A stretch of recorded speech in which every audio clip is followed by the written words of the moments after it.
अन्यथा तो गुरु वशिष्ठ से पंडित ज्ञानी शोध के लगन धरी, सीता हरण मरण दशरथ की बात न जान पड़ी। इतने अद्भुत ज्ञानी थे, उन्होंने 2 बार पत्री देखी प्रभु जी, एक बार तो जन्म पे देखी और एक बार विवाह के समय देखी। दोनों में समस्याएं हुई।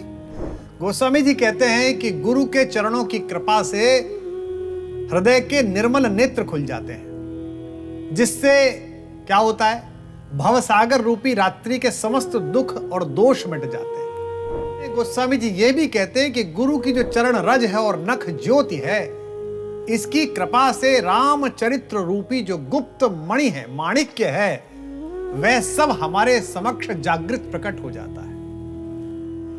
अब गुरु की चरण नख की ज्योति से भीतर की निर्मल आंख खुल जाती है, सांसारिक दुख की कालिमा छट जाती है और रामचरित्र की जो गुप्त मणि है, जो माणिक्य है, वो प्रकट हो जाता है।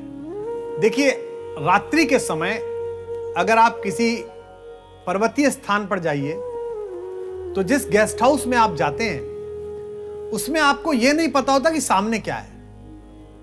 आपको लगता अंधेरा है और सुबह सूर्य निकलना प्रारंभ होता है, किरणें आनी प्रारंभ होती हैं और आपके समक्ष प्रकृति का सौंदर्य बिखरना प्रारंभ होता है। सामने एक बड़ा हिमालय, उस पर बर्फ जमी हुई है, नीचे बहती हुई माता मंदाकिनी की धारा।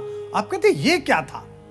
आप भी वही थे, दृष्टि भी वही थी, स्थान भी वही था, तीनों की त्रयी एक थी, लेकिन नहीं था तो क्या? प्रकाश।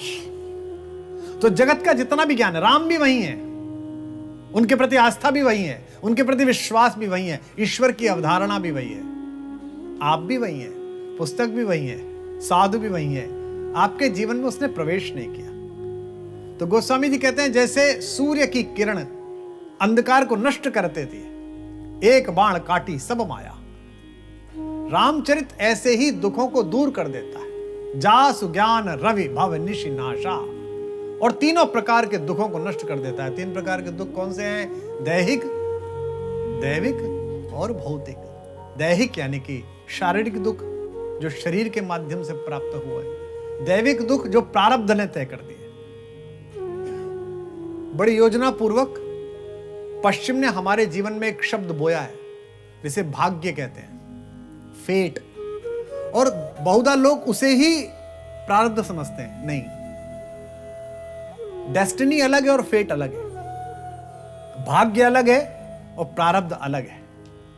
आप यहां आए, आगे बैठे या पीछे, ये भाग्य है,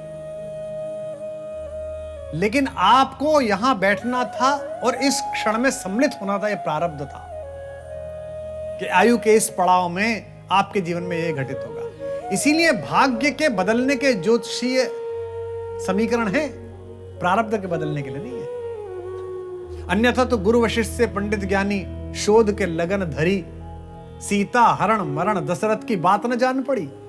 इतने अद्भुत ज्ञानी थे, उन्होंने 2 बार पत्री देखी प्रभु जी, एक बार तो जन्म पे देखी और एक बार विवाह के समय देखी। दोनों में समस्याएं हुई।